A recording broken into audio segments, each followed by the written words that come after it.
শুভ সন্ধ্যা বন্ধুরা।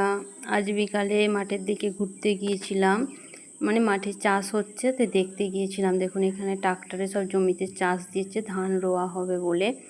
আর এইখানে বীজও ভালোই বড় হয়ে গেছে ধানের। এবার চাষ হয়ে গেল একটা করে, আর একটা চাষ দিয়ে ধান রোয়া শুরু হয়ে যাবে। বীজ ভালোই বড় হয়ে গেছে। আর এবছর যেহেতু বৃষ্টি হচ্ছে, তাই আলাদা করে আর জল দিতে হচ্ছে না জমিতে।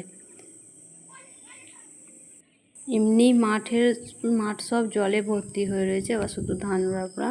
তো মাঠ থেকে ঘুরে বাড়ি এসে দেখছি না বড়মশাই এখানে আনারস কেটে ফেলেছে। দেখুন কত সুন্দরভাবে কেটেছে।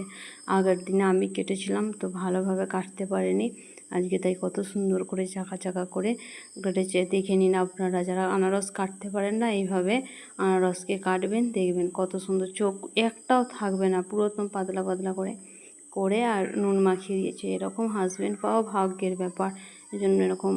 তো আমি দেখাচ্ছিলাম, তার সাথে ছেলে মাঝখানে আবার খেতে খেতে দেখাচ্ছে যে দেখো এরকম হবে। ভিডিও করছিলাম, ভিডিও করার পরে এদিকে ছেলে খেতে বসে গেছে। আমি একটু ছবি তুলছিলাম, তো ছেলে খাচ্ছিল, তাকে বলছি কেমন হয়েছে রে, ভিডিও করছি দেখ কেমন ভঙ্গি করছে দেখুন। হ্যাঁ, মানে একদম বেকার বেকার হয়েছে, একটু ভালো নয়। শুধু কীরকম করছে, ভিডিও যদি বলি যে একটু ভিডিও করছি বল কেমন হয়েছে, কেমন খেতে লাগছে, এবার দেখুন বলছি না ভালো ভালো ভালো। বলবি না তাহলে তোকে খেতে দেবো না, ওই জন্য বলছি না ভালো ভালো ভালো। এরা সব এক একটা বিচ্ছু সব।